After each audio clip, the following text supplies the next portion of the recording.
The Big Footy Port Adelaide podcast is proudly sponsored by New Vision. My team, kinda power. I love the power. I love the power. Hi guys, I'm Macca 19 and this is the Big Footy Port Adelaide podcast coming to you live once again on Port Fan Radio. And look, back on the podcast for the first time in a couple of weeks, we've got co-host Fishing Rick. How are you, mate? Mate, I'm back. Aren't you excited? Oh, thrilled to bits. Come on, sound a bit sincere next time. Mate, it is great to have you back on. It would have been better if we could be chatting about a win. Yes, I'm worried it's going to be one of those seasons this year. It's not looking good, but you never know. You never know what will happen. No. Hopefully there's something we can salvage from it. The wheel can turn quickly. That's it. And for the first time on the podcast, we are speaking with Fade to Grey. How are you, mate? Yeah, great. Thanks, Macca. Rick? Great to have you on. And look, as a bit of a special, after the podcast tonight, we will air an exclusive interview Rick had today with Brendon Ah Chee. So stick around and make sure you listen to that after the podcast. It's a cracker of an interview. And Fisting Arch. Fisting Arch. That's doesn't sound all that great. No. He's a fister. He's a fister. He's got the fisting of the handball. He's the man. True. The two fisters together. That's right. Yes. And look, Vinny, as it's your first time on the podcast. Punches in the fence. That's it. Yes. As it's your first time on the podcast, mate, so can you give us a quick reason why you support Port Adelaide? Well, grew up family as a Port supporter. My mum's was a huge Port supporter. Had a interesting upbringing where she worked in an orphanage. So I was a kid that had my mother there, but I lived in an orphanage. She knew Carl Fragamini and got Carl Fragamini and Russell Ebert and Bucky Cunningham to come down, and they'd regularly come down and have kicks with the kids. And I was pretty much hooked from about the age of 4 or 5. Started going in 1980, so good time to start going. Yep. First game I ever remember going to was Alberton Oval. Loved seeing Tim Evans take a mark in the goal square and boot it right out of the ground. That was a highlight of the day for me. Yeah. Good stuff. So do you have a favourite player? Of all time? Yep.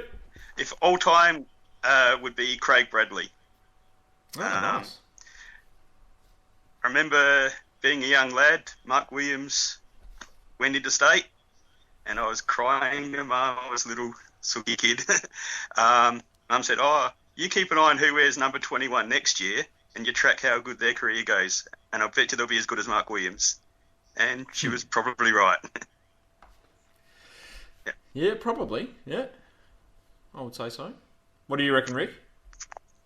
Who followed in 21? Mark Williams. Yeah.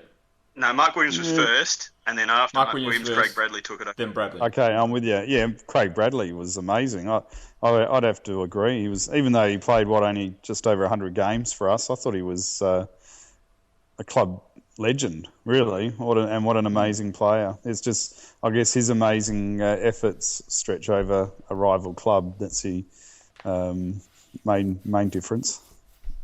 I guess so did Chocos as well. So I guess that's a good question for the Twitter followers out there: is who had the better career, Mark Williams or Craig Bradley?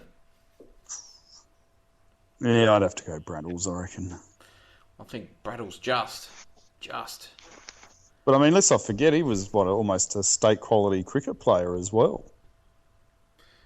Yes, played a few state games, both in South Australia and Victoria. Yeah, you probably missed out on the McGarry because he went away. He went away on a cricket tour mid-season. So where is he now, I wonder? He's assistant coach somewhere, got something to do with Carlton, isn't he? I think he has. That's why we don't hear about him anymore. Probably. My joke for not. Probably. Look, first things first, I guess we should probably start with the news that list manager Jason Cripps, as we know, he collapsed whilst on his morning run over the weekend, and the club has confirmed today that he did have a heart attack. He was put in an induced coma over the weekend, but is now awake and talking to his family. So, quite a sad and distressing situation there. But by the sounds of it, hopefully he's over the worst of it. Puts the weekend in a little bit of perspective, I suppose. Things could be worse. Well, he's only 38, so he's way too young to be suffering anything like that. So, yeah, like you said, Macca, it's great that he's slowly recovering, and obviously it's going to take a long time. And, hopefully he gets back to full health, and when he's capable, he's doing the good job that he's been doing for us. Absolutely. Yep. Yeah, He's one of our most important staff members. Reading's been pretty much spot on. Or trading, at least. Yeah. Well, he wasn't too popular as a coach when he was helping us out there, but his popularity's grown quite well in recent time, that's for sure. And I don't know, how long does it take to recover from a heart attack? Probably 3-4 months. So, hopefully he doesn't put too much pressure on himself trying to come back, to try and fill in the void in his job role. He's probably just got to focus on his recovery, and I'm sure the club's smart enough not to let him focus on that anyway. So what we might do now is our love and hate, which is one thing we loved, one thing we hated in and around Port Adelaide this week. So, Vinny, do you want to start with your love and hate, mate? Sure. Well, the love's not too hard. I thought the love was Chad Wingard's effort on the weekend, and generally over the year, I think his year's been a little bit underrated. When you hear people go through the list and who's having a better year this year than last year, not many people mention Chad, and I think he's having a far better year this year than what he did last year. And the hate was the wide play, the amount of times we just avoided the corridor. You could see at the ground that Geelong did have the corridor stuffed up, but sometimes you're just going to need to take the risk. You're going to have to bear, I think, a few turnovers that lead to ugly goals rather than constantly going wide, because if you constantly go wide, then we get trapped, it goes out. At least if you take the risk, it might cost you a couple of goals, but it might gain you a few more. Well, Chad surely has to be in All-Australian mode. I mean, that mark and goal he took was unreal at in the third quarter there, but he'd have to be pushing All-Australian form the way he's going. Yeah, well, there's not many players out there that are averaging sort of 23, 24 touches a game and 2 goals a game. So I think he's definitely in All-Australian form. I think he's probably having a better year than his All-Australian year in 2013 to date. So he would certainly be up there. But I do agree he hasn't really got much of the press about it. Is he a bit of a victim of his own greatness, so to speak, in what people expect of him? So, he just makes 23 possessions and a couple goals a game look reasonably standard? Possibly, yeah. I think that's part of it. That's a fair point. Yep. Well, we'll see how he keeps going, but if he keeps going, he'll have to make All-Australian form, and he'd almost be taking over the charge with Homchie for the BNF the way those two are going. Robbie Gray would be up there as well, but that's probably about it, I would think, at this point. You sound so enthusiastic about that. Well, there's not many players that are in sort of best and fairest winning form, I would say. It's probably only those three, and that would be about it.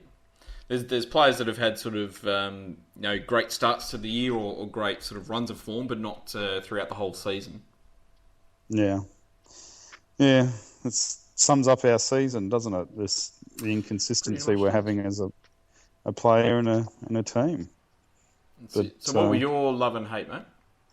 Well, I guess, you know what I do love, Macca, at this, even though I'm very disappointed where we're at, I love seeing the players that are getting an opportunity and where they're at on our AFL list. So I've been defending with a couple of other helpers today Sammy Cahoon's performance. Yes, he may not have warranted the call-up that he got, but I thought coming back from an ACL, he did a good job. And, and I know people have been very critical on players like Sam Gray and Paul Stewart and even Aaron Young, those type of role players and trying to forge their way in the side. So, but I mean, injuries are creating these opportunities for players, and we're sort of getting to see how deep our list is and what deficiencies we've got and who's going to be able to step up and who can't. So, that's probably my love, even sort of an indirect love, I guess, and a bit of a sadist. Fair enough. That's fair enough. mean, I agree, but I disagree with the fact that Sammy Cahoon didn't deserve his call-up. I thought he did deserve his call-up, but we'll talk about that a bit later on as well. Yeah. Well, I haven't I seen thought he any was pretty form. decent. So, I mean, I didn't know if it was or wasn't, but obviously some people were pretty critical of it. But, yeah, and I guess my hate would have to be those damn bleeping effing inconsistent friggin' umpires. I mean, they did not cost us the game. We cost ourselves the game, but those umpires helped us in costing us the game. The inconsistency in the interpretation of the rules between one team and another was just diabolical, and I just really feel for Aaron Young with that holding the ball decision for his apparent ducking the head. To me, that's not what the rule was all about, and I don't know how else Aaron's supposed to collect the ball. Are we in like a warehouse now where you need to bend your knees and have the straight back when you collect the ball, similar to lifting a heavy box, so you don't do any back damage? It was just a ridiculous call, which resulted in a goal, and those things deflate players and also reduce their confidence in what they're supposed to do in a game day situation. And they were very, very infuriating, and I'm sure I'm not the only one. And I guess to sum it up, if you watch the replay, you hardly ever hear Channel 7 commentators talk about the umpiring, but there was probably at least 6 occasions where they thought the free was going to us or would be a dead ball when it went the other way, and that really happens in football. Yeah. Maggots. Well, the first one in particular, the one you're talking about, that one had me furious at the game. It's that bald-headed you can't pick up scumbag. anymore. Yes. Hey, easy I hope on his the bald tyres- people, mate. Never trust I the hope- bald-headed umpire. They're all I hope he bad. gets a flat tire. Damn him. That's it. Cheap. Well, look, my love was Kane Mitchell and his game on the weekend. His form this year and the way he goes about his footy, I absolutely love it. He's obviously got some pretty obvious limitations to his game, but look, love him or dislike him, you can't deny that he puts absolutely everything out on the park and is doing everything possible to make an AFL career for himself. What did he have? 30 touches, 13 marks, 10 tackles, 7 clearances, 6 inside 50s, 5 rebound 50s, a goal and a partridge in a pear tree. I mean, there's not much more that he can do to give himself the best chance of getting back into the AFL team and making a bit of a name for himself. So all he can do is play to the best of his ability, and look, if he dominates at SANFL level, which he does, then more power to him. Look, given some of the form of some of the more talented guys in the AFL team at the moment, I think it's great to see a player out there doing everything possible they can do to succeed, and he deserves a lot of credit for it. And not only that, he also tries to connect with the fans, and it was either last week or the week before, he was there on a Friday night helping the cheer squad make the banner. So, good on him for that, and I think that's a great love, Macca, and it'll be interesting to see if he gets back in on that performance. You would think so on the back of that game. I think he deserves to get back in. Yeah, absolutely. Where's he going to play if he does get selected? What is his role? He will. I would think he will take over Sam Gray's role. I would have Is thought it he'd so? take I over think he Matt does a White's role. better. I think he does a better job at it than what Sam Gray does. So forward pocket. More forward flank, sort of pushing up to the wing, that sort of thing. I think with White out the side, with Pollock out the side, we're going to need his sort of running ability, and I think it might be pretty important this week. Do you I boys play him think in the White role this week. could we have Sammy Cahoon and Mitchell both in the side? No, I think they probably play slightly different roles. I think, but maybe not. I don't know. I think if Amon's fit and ready to go, then I think Cahoon might drop back out. But look, we'll talk about that a bit later on as well, I guess. Sure.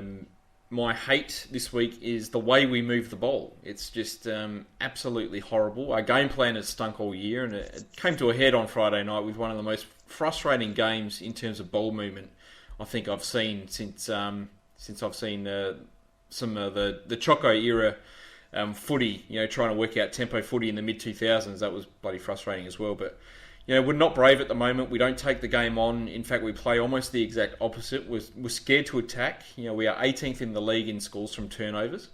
Given how well our backline does in taking the ball off the opposition, I think that's an indictment on the rest of the team that we are the worst in the league in that stat. And look, I said on the forum that we basically play like it's a game of backgammon. We sort of hug the boundary, we slowly move it up the field, hope it goes out of bounds, and we reset for our next turn. And we must have had a world record in out on the fulls on Friday night, and it's no wonder because our ball movement is pretty horrendous. 9 out of bounds on the full on the weekend. Record's 13. Only 9. I reckon it would have been about 15. It's seen more. It seemed a lot more. I got drunk after about the third one, so I could lose count on purpose. It's no wonder we kick it out on the full so much, because we give ourselves so little margin for error. We hug the boundary so closely. I'm really not sure what we're trying to achieve. Well, do you want to talk about ball movement now, or do you want to wait until we get into the official review? Or I think we'll probably wait. Yeah, I think we'll wait till the official review. I think we've had quite a few Twitter sort of responses so far. Crazy Big Owls tweeted in and said Bradley by the length of the Flemington Straight, one of Port's best ever. Got to agree with that. Alex Hale has tweeted in and said about Wingard, if he played for the Crows, he would have his name up in lights just like the others do here in SA, which again, I've got to agree with that. And Matt Sullivan's tweeted in and said the critics frustratingly say the opposition have worked us out. I think it's too simple of a comment. What are our thoughts? I think it's between the ears. I don't think the opposition have worked us out. No. The boys have worked themselves out. I think they're feeling the pressure of expectation. And if you go back to some of our thoughts right at the beginning of the season, it's always been about how are the boys going to handle the expectation and the heat this year.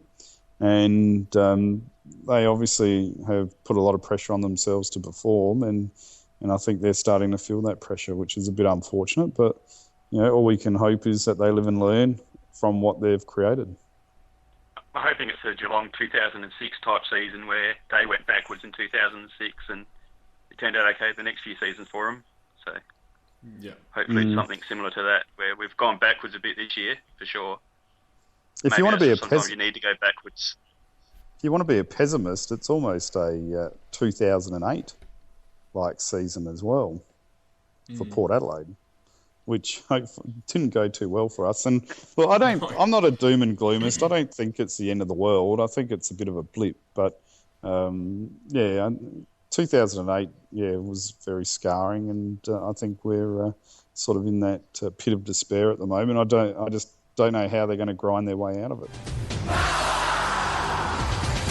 So we might as well go straight on to the review. And obviously it was round 11 and it started on Friday night for Port Adelaide. And once again, we failed to deliver at home, this time losing to Geelong 11 goals 3 to 14 goals 8. Chatty Wingard, the superstar, once again with 4 goals, whilst Robbie Gray and Westhoff kicked 2 goals each.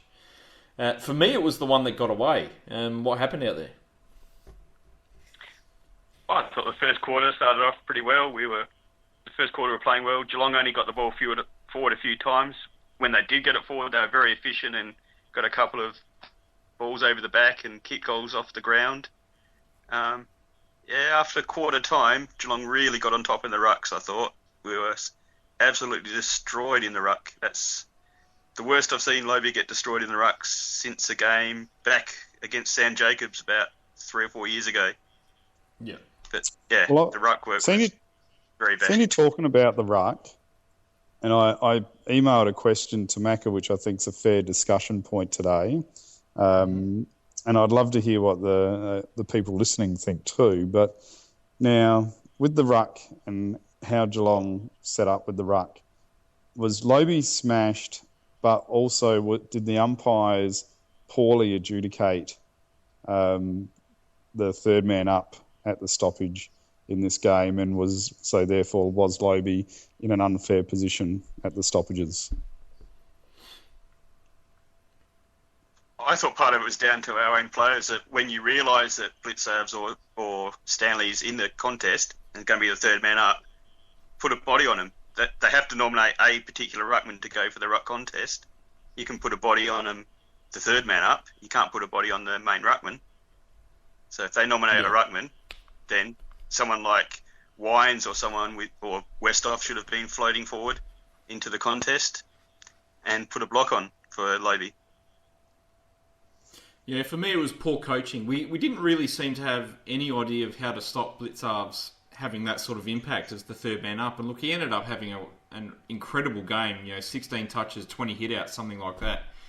And he had an untold influence on the result out there. But we just didn't really seem to do anything to try and stop it. I mean, I would have thrown Westhoff on him and just told him to get in his way, so he couldn't do it. But or Wines, as you said, I mean, someone out there to just to block his run or keep him accountable. But it just didn't happen. Well, the commentaries seemed to be, when I watched the replay, they thought Wines looked a little bit lost with his positioning and he didn't know whether he should be going for the ball or he should have been blocking Blitzard. I think it's a bit of a waste to be using Ollie Wines as a blocker because he's our main contested ball clearance winner. I think what you said, Macca, is the most logical. Why wouldn't you bring up Westhoff to sort of play man on man? I mean, it's almost a natural matchup for that Blitzard, really. And we didn't really experiment with that at all, which I find staggering. Or even maybe bring in the body of like Jonas, who can be good at that negating role, even when he's undersized, and playing a Jonas on that Blitzard. Yeah, look, it would have made sense, but, I guess that's something they would have spoken about in their review. Who would be making those decisions? The players? I would say the midfield coach and Ken Hinkley. Oh, so who would that be? Josh Carr? Midfield coach. Josh Carr and Michael Voss.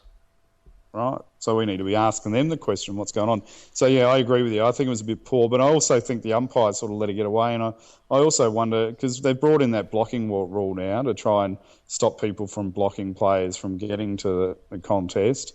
I don't know if that's just for marking contests only, but maybe there's a bit of confusion with the players there as well about, well, can I block or am I going to give away a free kick by stopping that person being able to get to the contest?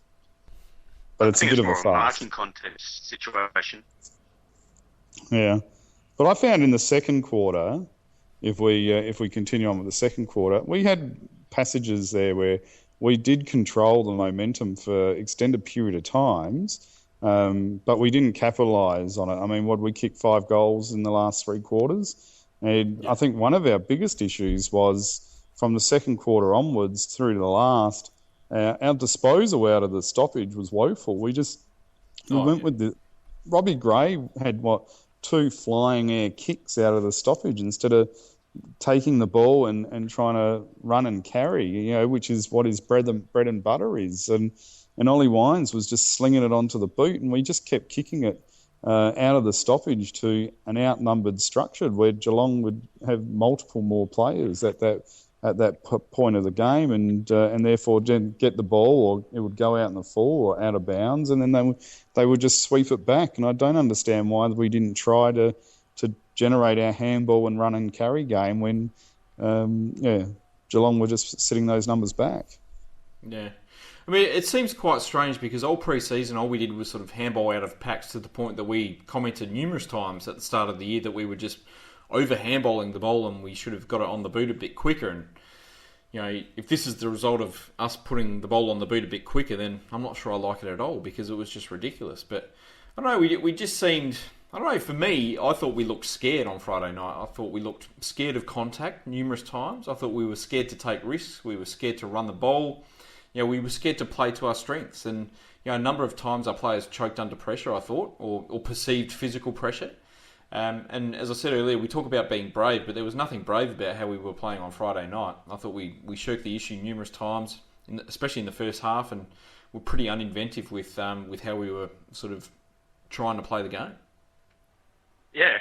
I just thought that the amount of times when we could have gone inside to a contest or gone outside to a contest, 100% of the time we always went outside. Occasionally you have to take that risk, go inside. Yep, sure, it's going to turn over sometimes, and it always looks terrible when it happens.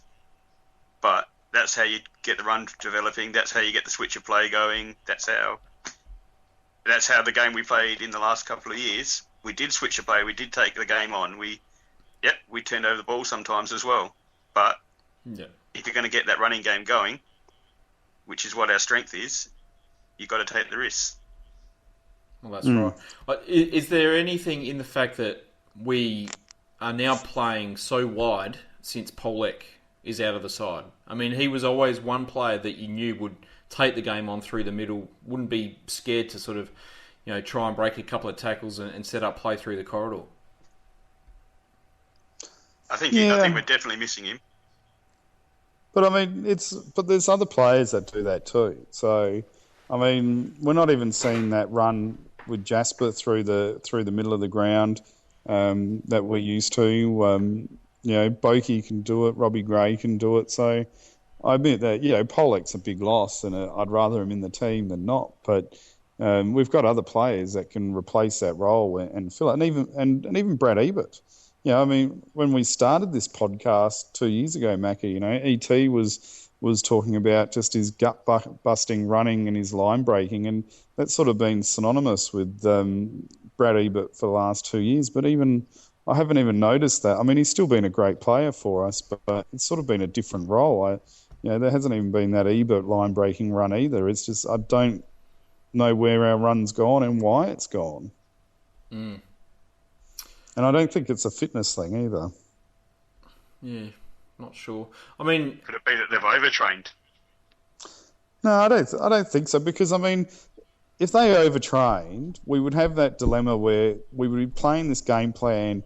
We'd be trying to go through the middle, and the boys would be blowing up, and they'd be running short of gas, through the third or last quarter, right? Well, that's exactly what's happened. Yeah, but they're not. They're not run short of gas. But they're not playing that run and carry game though. So it's like they're blowing out of gas before the game's even started. Yeah, but maybe they're not playing that sort of game because they know if they do try and play that game, they won't be able to last the distance, as we saw against Hawthorn. Well, it's a chicken or egg sort of scenario, isn't it? Yeah. Well, what do? You don't play it at all, and then you just have these crappy games that we're playing, or do you go hard? Well, as I said, you've got to take risks. You absolutely have to. Kenny Keys banging on about being brave. You've got to be brave. I want to see us play brave footy. I want to see us take risks. And if it doesn't come off, then, who cares? At least we're having a crack. At least we're not kicking it out of bounds on the full 15 times a game. Well, what happened to the motto of we would never ever give up? I think I feel like we've lost that. Gone away this year. Yeah, I feel like we've lost it this year. And I haven't even heard Ken even quote it.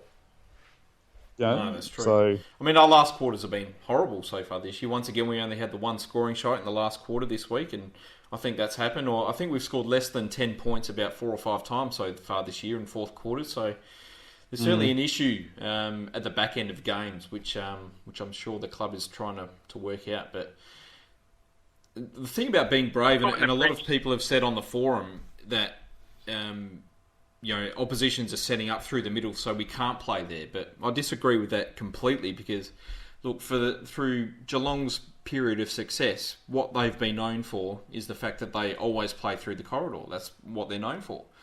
And everyone knows it. The opposition know it. The media know it. The coaches know it. They all try and stop it, but Geelong, no matter what, they still played through the corridor. So I think that's just what we need to do. If that's the way we want to play the game, we can't be scared of what's going to happen if we go down there. We've just got to go ahead and do it. Simple as that. Couldn't agree more. Yeah. I mean, did you guys know, to me at the game, even though I had a couple of drinks, I just noted, it was just so noticeable out of the stoppage, how clean and easy Geelong were getting the ball out of the stoppage compared to how difficult we were finding it to move it out of the stoppage. Was it that noticeable for you guys? Definitely. Yeah. Their clearances were much better than ours.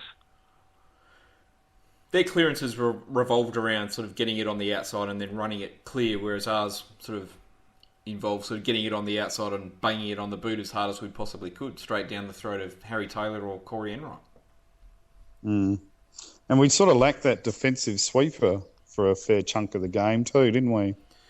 Well, we had Broadbent back there, and he played a reasonable game, I guess. But, I wonder if the coaches thought... It sort of staggered me that we allowed Corey Enright to run free so much through the first 3 quarters. Obviously, we put Gus Monfries on him in the last quarter, but, the damage was already done at that point. Enright had a massive game, and, I just wonder if they thought, it was a bit of a nil-all draw because Broady was playing so well for us as well.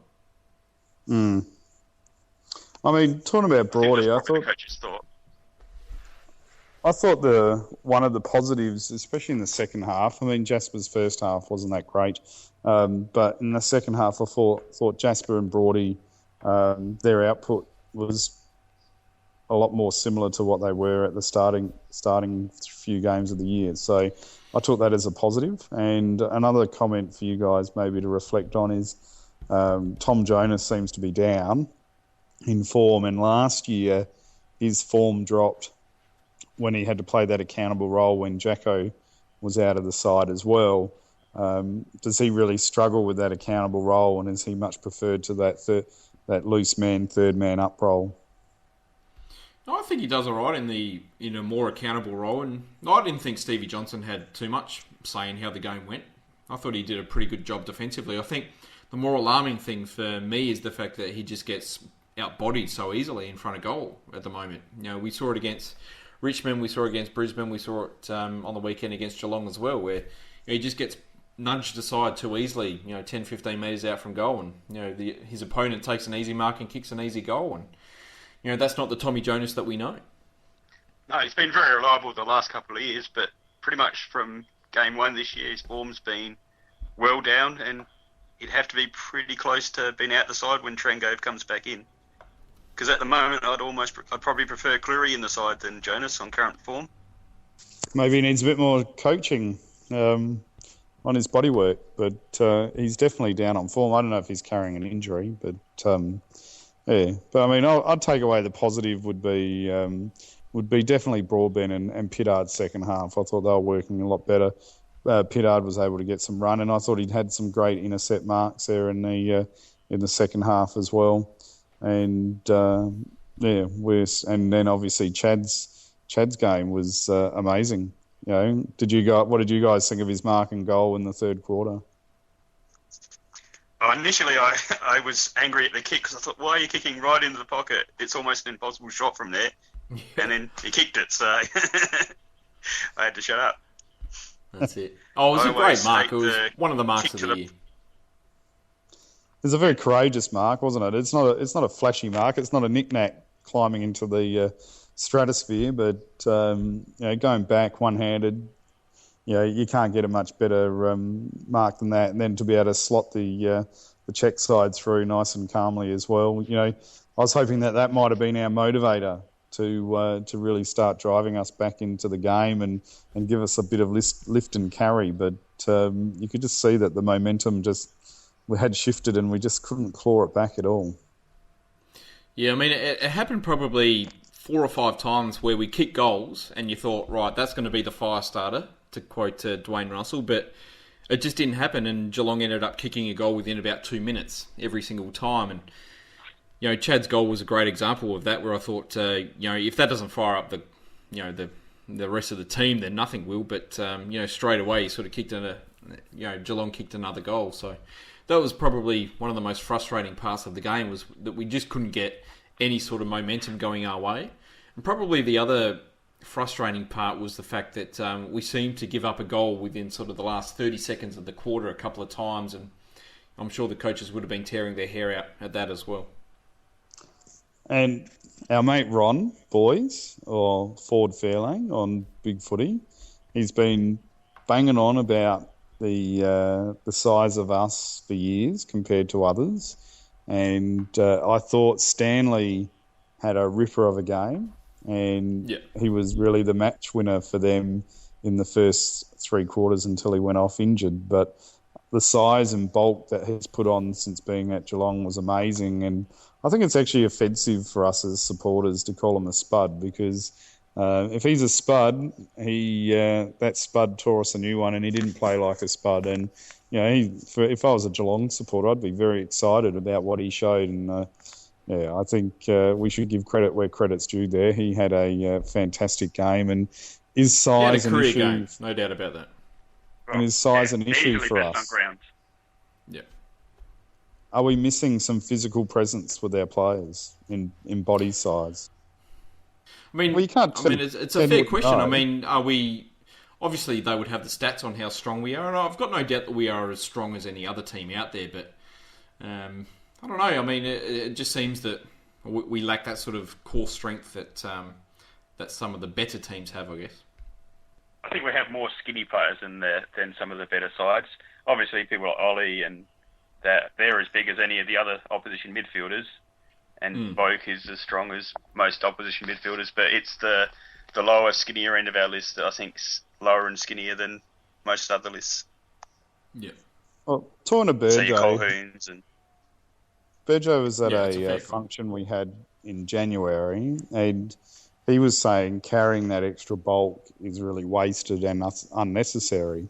So his opinion is that you just need to carry the muscle, and you don't need to carry the fat that goes with the muscle, and obviously that sort of impacts on lesser injuries, I guess, through the physique of the body as well. So I can see the science behind it, but maybe that extra bulk also protects players a little bit from impact injuries. And either we need the physique to stop being outbodied, or we need to learn how, like you talk about Jonas, how to position ourselves better, not to be outbodied. And REH, Nick, always bangs on about Donahue at the club and with his wrestling, that judo sort of background with the body, centering the body weight and everything else. Maybe that needs to be focused on a little bit more. But yeah, part of me feels like we're also going through a season where we can see what's on our list and assess where our list is at. I mean, you don't want to be doing that when you're one of the premiership favourites pre-season, do you? No, not really. I was hoping that we would be top two right now and chugging along away, heading towards a nice, exciting final series. But we've dropped 4 out of 6 games at home. Yep. Yeah, that's pretty depressing. Yeah. I think we might have a quick chat about some of the players. Sammy Gray and Aaron Young, have they sort of blown their chance a little bit? I think for the next few weeks at least, I think they both have to go back. I do have doubts on both their long-term futures in the side. Sammy Gray, I think he can't make it as a small forward in the AFL. If he's going to make it, it has to be as he plays in SANFL, as a midfielder. And I just don't think he's good enough to play in our current midfield. Aaron Young, I've got a little bit more time for. I quite like Youngie as a player. He's bad on the weekend. Hasn't been very good when he's got his goes this year. So he definitely deserves to go back to the Magpies. But long term, I still have faith in Aaron Young. Yeah. I mean, Youngie's best is incredible. His worst is invisible. That's probably the main problem with Aaron Young, is that his consistency just isn't there. His low games are just completely pointless. Whereas we know how very good he can be at his best, and he's played some absolutely brilliant games so far this season. I mean, Sammy Gray, I've almost lost patience with him with this. I mean, he just doesn't kick goals. He doesn't do anything that a small forward should do other than sort of chase and be a bit of a sheepdog. But we don't actually need a sheepdog. We need someone that can actually impact and hit the scoreboard as well. And I don't think his skills are up to it. I mean, he had a couple of chances to do something on the weekend and just blew it each time. So, I don't know. I'm a bit concerned about Sammy Gray, and I think it's probably his last game for a while. Oh, could be. And I can see the arguments against Sam. I thought until this week he was sort of chugging in the right direction in picking up the speed of the game, which can take a little while to adjust, and maybe that's part of the reason with Youngie as well. But I mean, that was his second game. But I guess I'd probably mark Aaron harsher than Sam Gray, because Sam Gray's had minimal impact in our side. He hasn't even played 10 games, whereas Youngie's 23, 5 years in the system with us now. And, I'd be expecting a little bit better from Aaron than what we're getting. And I think it's a bit of a concern for him as a career. And I guess I understand how people keep banging on about Sam Gray and Paul Stewart and their roles in the side. But I still think our issues, as I mentioned the last couple of days, go a lot deeper than that. And yes, we can swap, Paul Stewart with Brendon Ah Chee, and we can swap Jake Need with Sam Gray. But let's not forget, Jake Need played probably 3 games in a row. In his first game against Freo, he in round 1, he probably was the difference why we lost the game with his turnovers and not handling the heat and the constant cries for him to be dropped. So what's going to happen again? We're going to bring Need back for 3 games, and then what for Sam Gray? And then if that's it. I mean, it's shuffling deck chairs a bit, isn't it? That's exactly my point, Macca. There's more. Even though I can see the reasons to replace them, there's still more fundamental issues, like the inconsistency of Westhoff, the inconsistency of our captain, who's a great captain, the form of Matt Lobey, which has just gone down the toilet. I don't know where he's at the moment. And, they're just a couple of players to start with. Jay Schultz in and out. And then our actual structure as a team. Now, that's a bigger issue than swapping Sam Gray for Jake Need, as far as I'm concerned. That's it. Yeah, I don't really think it's those 18 to 22 that are costing us the games. If you've got young or you've got more, or I don't think it's going to make a lot of difference to what we're doing at the moment. And when we're playing poorly, it's always the 18 to 22 players are the guys that aren't playing well either. So they're the first ones to get dropped. When so many core players aren't backing up their performances week to week, then that's where the main problem is. And Rick, you named probably 6 or 7 key players there, and you could probably add Hartlett to that list, add Jonas, add Pittard. There's a number of players who are inconsistent from quarter to quarter and from week to week as well. So there's no doubt that's where the problem is. But we've just got to find our structure and find the right sort of mix of players to get it right. Maybe we do need to bring in an extra sort of inside midfielder to help out the likes of Gray and Boak in the midfield, and bring in a Moore and an Ah Chee and see how they go in there. But you have to play him as an inside midfielder. There's no point bringing in. There's no point bringing in Andrew Moore and then playing him in the forward pocket or the half forward flank in Sam Gray's role. This is again my point. I mean, if he comes in and just plugs and plays that role, well then, it's only going to be a couple of weeks before people are going, oh, he's only getting 15 touches. Let's look at the watch. When's he going? It's not good enough. But I don't have a problem. I'd like to see Andrew and Brendon have an opportunity in that side again. I think their consistency at SANFL level's been great this year, and they both deserve an opportunity. Yeah. No doubt about that. Something that's noticeable for me, and I think this is a reason why I want another sort of inside mid in the team, is the fact that Travis Boak used to sort of rest in a forward pocket or a half forward flank, and he used to kick a lot of goals and was taking a lot of marks inside 50 the last 2 years. But I mean, he's just playing as a midfielder, and then he's off the ground this year. There's no rest in the forward line, and I think that's probably a bit of a crucial change to how we're going. He's only kicked 5 goals this year, and he's only taken 1 mark inside 50. Last year he kicked 19 goals. The year before that he kicked 20 goals. So I think that's quite a noted change. Yeah, definitely. I didn't know that stat, but he hasn't had as much influence forward this year as he has in the last few years. You don't see him take that mark, and he's kicked quite a few vital goals over the last couple of years. And this year, I haven't seen much of him up forward at all. He's not spending any time up there at all, which is a bit different, but. Is that because we're lacking that courage again, Macca? Are we lacking that courage to put someone else in the midfield and chuck Travis forward, instead of just keeping him in the midfield the whole time, which seems to be a bit of a theme for this year with the coaches and the players. We seem to have gone in our shell in both areas, and we're lacking that bit of courage. Well, how's the Twitter sphere?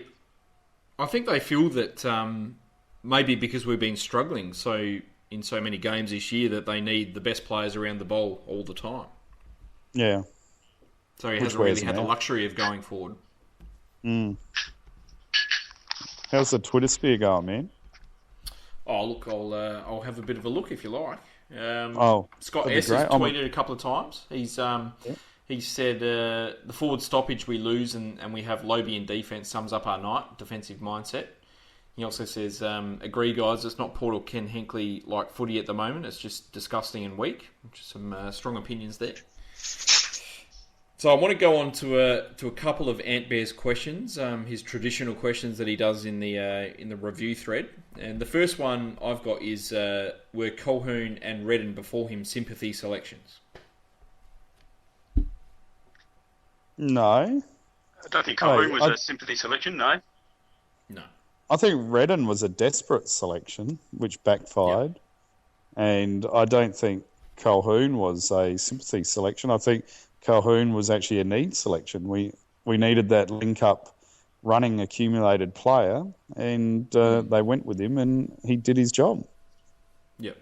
No doubt. As I said, we talk about this a bit later, which we're doing now. And look, I thought Colquhoun's selection was more than justified. I'm not sure where this theory is that he was in terrible form in the SANFL comes from, because he's been consistently in the best players, one of our best players all year, certainly getting a hell of a lot of the footy. This isn't a Simon Phillips situation where he got 4 touches in the reserves and we just felt the need to bring him in. He's been consistently high up in our best players in the SANFL week after week. So I thought his selection was more than justified, and I thought he played a pretty good game on Friday night.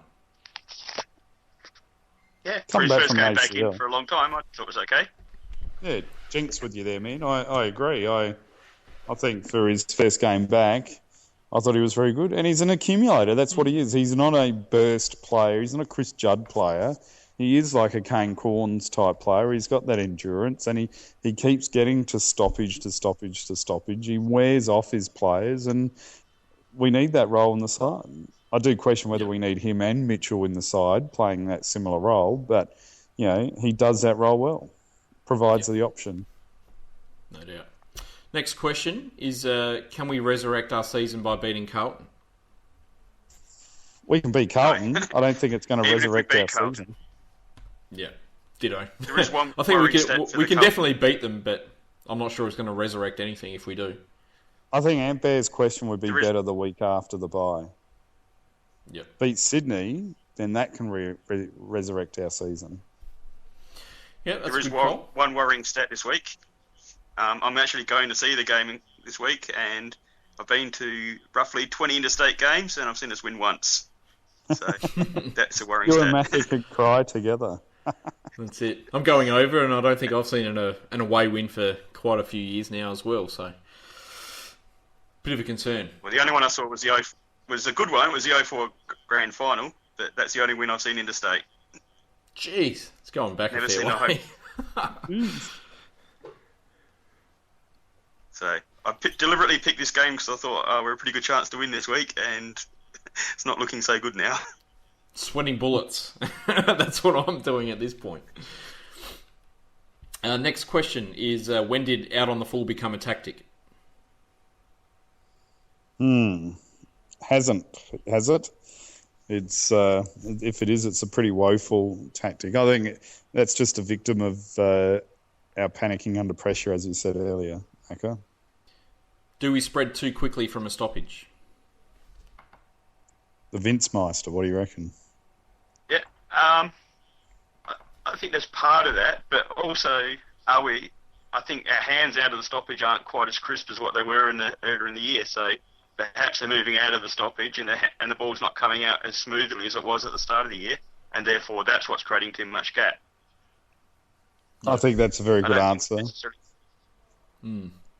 If you got the ball, if you got the ball, you have to spread quick from the stoppage. So you can't just be flat-footed and then shuffle it around. So if the players know that we've got possession, there's nothing wrong with them moving quick from the stoppage. But we don't have... I mean, I think back to the bulk of last year. It's up to the ball carrier to hit their targets, quite simply. Yeah, that's right. And you think of last year, how clean were we with our handball movement? We were slick. And this year, we're nowhere near as slick as what we were. Yep. No, that's fair enough. Last question is, have we gone over the top by playing 2 defensive forwards? Do they need to be defensive forwards? I'd actually I don't say think we're so. almost playing 3 defensive forwards.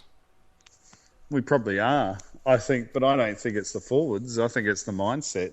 Those forwards could actually be attacking forwards if we want them to, but we're telling them to be more defensive. I think Paul Stewart. I like Paul Stewart as a player. As an example, I'm going to pick on Paul Stewart here, but I think Paul Stewart is actually a serviceable player.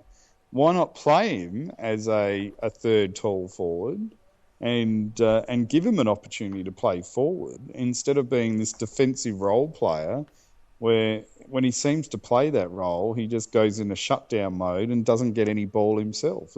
Why not back our boys in to say, get the ball, win the ball, kick the ball, and kick the goal? And that's what I've grown over the last 2 years to think that's Ken Hinkley's mantra, and I don't know what the hell has happened to that. Cheer, cheer the black and the white, honour the magpies day and by night. Well, look, let's move on to happier times and talk about the SANFL. Port won this week against West Adelaide, 13 goals 9 to 5 goals 7. Once again, it was a bit of a slow start in the first quarter. We were trailing at quarter time, but Port kicked into gear with a 5-goal-to-0 second quarter and didn't really look back from there. Jakey Need, Johan Wagner and Andrew Moore kicked 2 goals each. And it looks like a number of players have put their names up for selection. Yeah, we could have quite about a few players that had a good week. Yeah, it'll be interesting, isn't it? What's going to happen? But Morey did well, and as you pointed out, Mitchell had a gun game, didn't he? Mitchell's the interesting player out of all this, isn't he? Is he going to be one of those players which is just caught in limbo between the two standards of leagues? Probably, as I said earlier, he's seems got a bit- some noticeable limitations to his game, but all he can do is perform the best he possibly can, and that's what he's doing. And if he deserves a crack on the back of that, then more power to him. Yeah, he does seem a bit that sort of player that's too good for SNFL, but not quite good enough for AFL. I think if he's playing in a winning side, he can be a better player. I think he's one of those guys that he's always going to look to struggle in the side that's struggling. Whereas if you're playing well, he does rack up he can run, make position, gets a decent amount of the ball. I was going to say, I heard our mate Logan Austin had a reasonable game, and Billy Frampton backed it up with another one. Well, Logan Austin didn't play, so, yep, he played very well. Ah, I'm thinking of Tom Logan, aren't I? You're probably thinking of Tom Logan. Close. Yeah, Close. I've got yeah, one Tommy name. Logan was... that's it. Tommy Logan had a good game. He had 21 touches and 12 marks. And Billy Frampton, he wasn't too bad as well. He sort of chopped out in the ruck a bit and did all right. It was Dougal Howard's debut. He picked up 11 touches, 2 marks, and kicked a goal as well. And how did the big controversial Big Mitch go? Nick's crying for him to be included in the senior side as a big clunking forward. Did he kick any goals?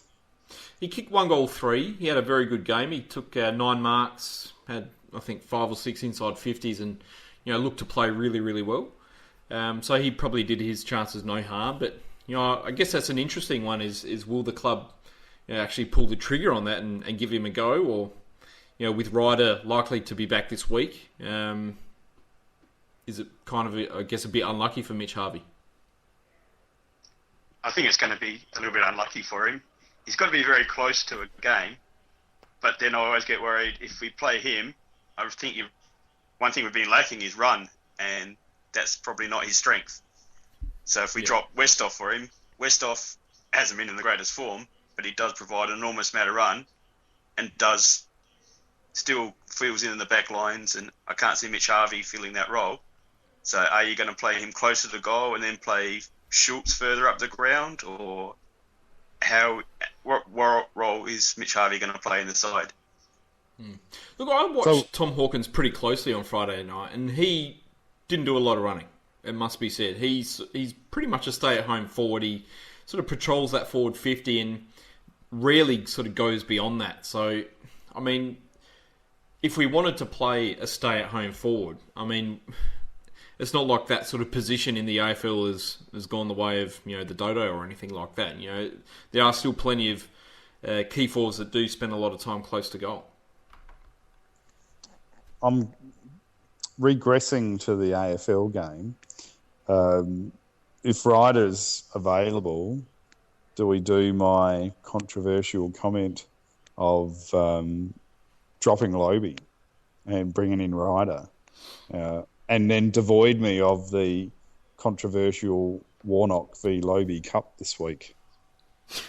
Look, I don't think they will. I think they'll play both, and they'll try and make it work again. I think. Do we need Ryder? I think Lobie's a favourite. Yes, we Favourite? desperately need Ryder. I think we desperately need Ryder too. And did you notice my discussion? And I'm sorry I'm pulled from the Maggies back to the AFL.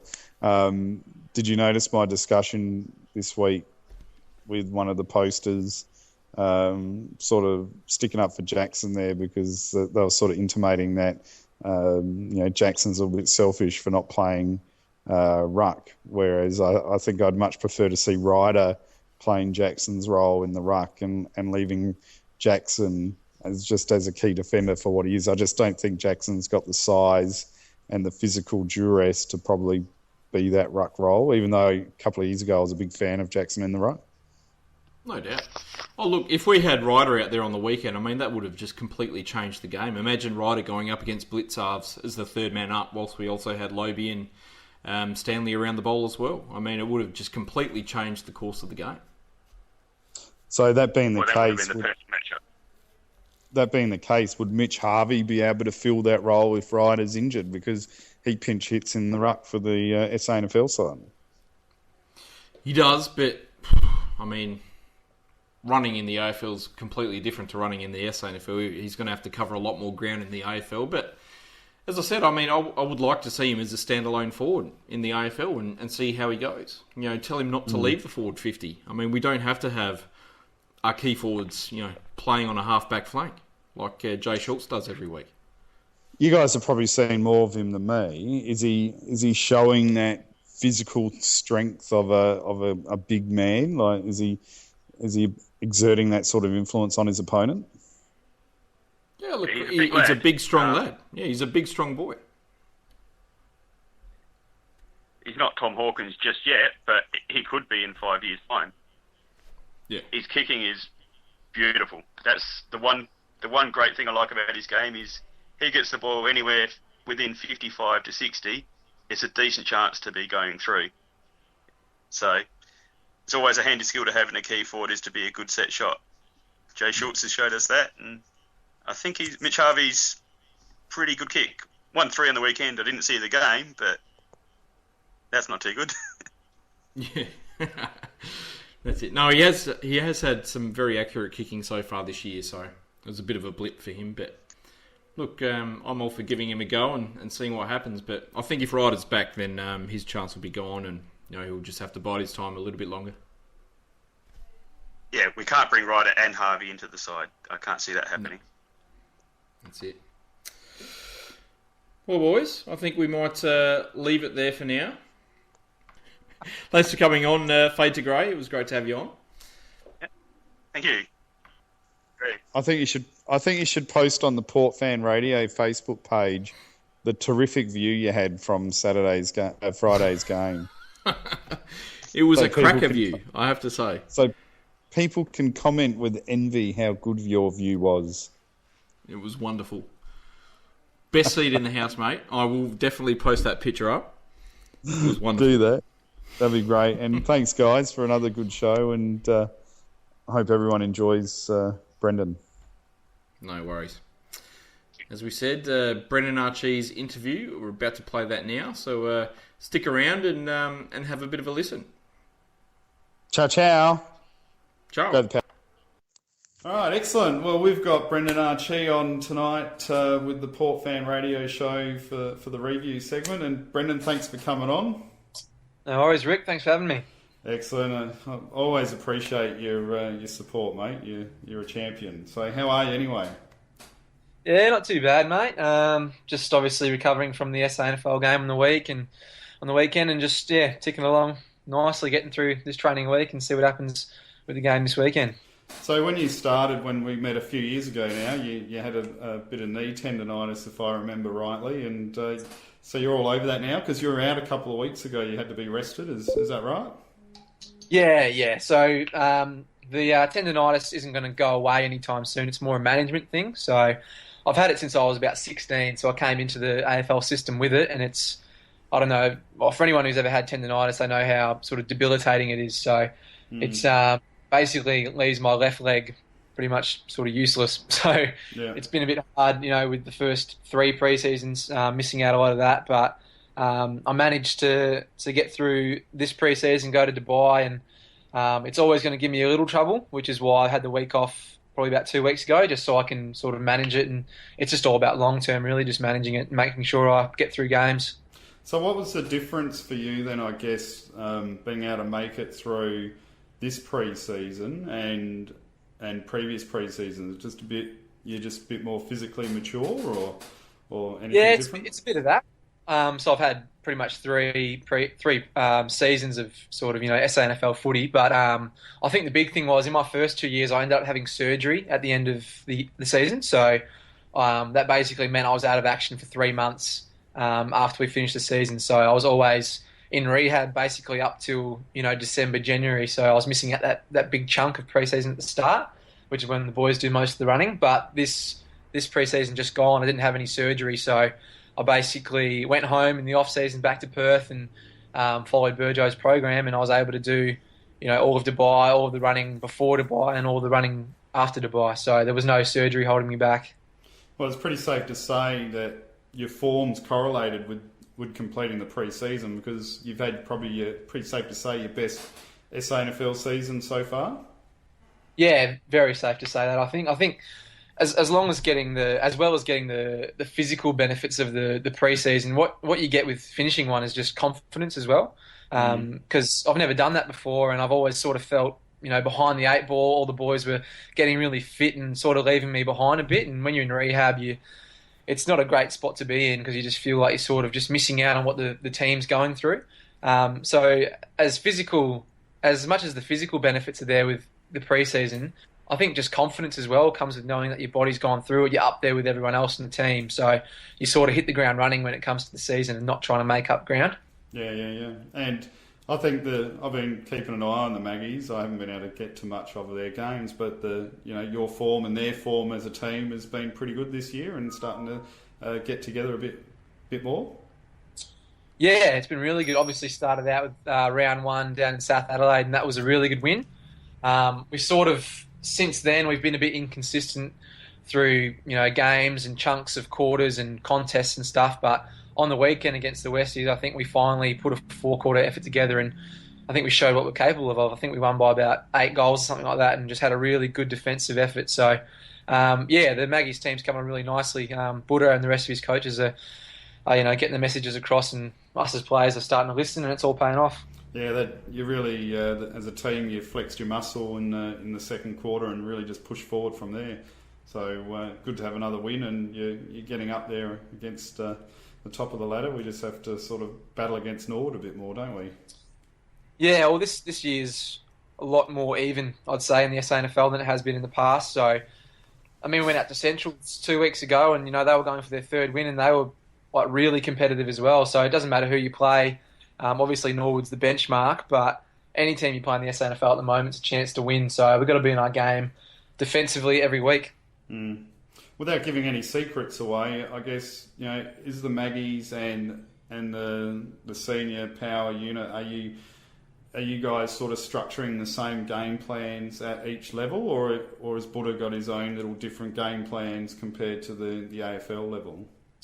No, the foundation of the Maggies is pretty much the same as the Power. So, the big thing for us is defence. So we always say that our best offence comes off our best defence. But Buddha's also a bit of a tactician himself, and he's always going to throw in, a few tricks here and there. So the foundation is basically the same with a bit of icing on top, I think. Bit of difference in, sort of messages for the week sort of thing. Yeah. And I guess since we've spoken last, you've played 3 AFL games as a sub. How did you find it? Yep.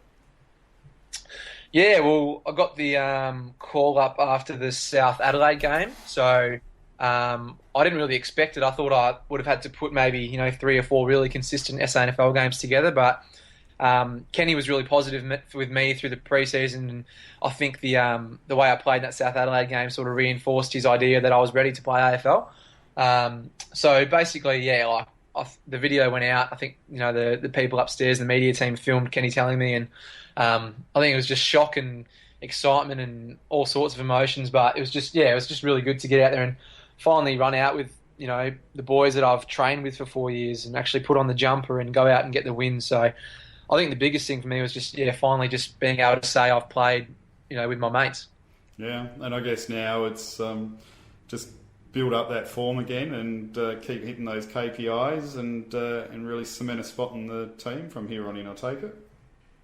Yeah, well, that's exactly right. I mean, as happy as I am to have played the 3 games, I'm definitely not satisfied because I've been sub each of those times. So I'm not going to be satisfied until I can play, regular full AFL games. So for me, at the moment, it's basically just putting in consistent efforts in the SANFL. And obviously, as good as the power midfield is at the moment, there's me, Andrew Moore, Kane Mitchell, and a number of others that are performing pretty consistently and pushing for spots. So it's there's a pretty healthy fight going on for spots in the AFL team. Well, that's what you need. You need you guys pushing hard, and and you guys keep persevering, and you'll get there. I guess as you played the 3 games as sub, there's no sub in the SANFL if I remember rightly. Is it a big change or culture shock coming on as a sub and playing footy compared to just starting the whole game? Yeah, I guess it is a bit strange because you prepare exactly the same as everyone else. You get to the ground at the same time. You do the warm-up and the meetings and everything. But when it comes time to run out, you just basically run to the bench and watch the game for 3 quarters unless something happens during the game. So I love getting in the heat of battle really early on. That's why I love being in the midfield because you're straight into the fight. But, yeah, I guess being sub was a bit different. You sort of just have to wait it out, and just I guess you can't get really too much involved in the game because you never know when you're going to go on. So a lot of the advice I got from the boys that have played sub before was just to relax really and just take it all in, and just when the time comes, get ready to play. So that's what I tried to do when I came on. Is it harder to sort of pick up the momentum of the game, or once you're on, the adrenaline's just pumping and you just get in there and off you go? Nah, for me, the adrenaline was pumping as soon as I got out there, so I was running around like a bloody headless chook. So sort of just get caught up in it all, and you just want to try and just do everything as soon as you get out there because you've only got 25% of the time to try and make something happen. So as much as I enjoy playing sub and playing with the boys, I'm still looking for that full game. I don't reckon it's too far away, Brendon. I reckon it'll be coming soon. But what about you got a bit of a reputation and you're a bit synonymous with that handball you've got there. The boys giving you any nicknames or anything after that? You even got a video released on it? Well, when I first came to the club, I did this video with my old man. He just wanted to see how far I could handball, so he basically did a running commentary on it and said, Brendon Ah Chee, age 16, going for the world's longest handball. So I bloody handballed it, and the boys managed to get a hold of the video, and now they just all call me age 16. So that's where the nicknames come from. Yeah, fair. It's a great handball. I took some rugby players to the game on Friday, and I was sort of pointing out because we were sitting in the Western stand, and I was going, "Oh, you should have seen this guy's handball a couple of weeks ago. It was amazing." And just pumping your tyres up a little bit more, Brendon, for you. Thanks, mate. Appreciate that.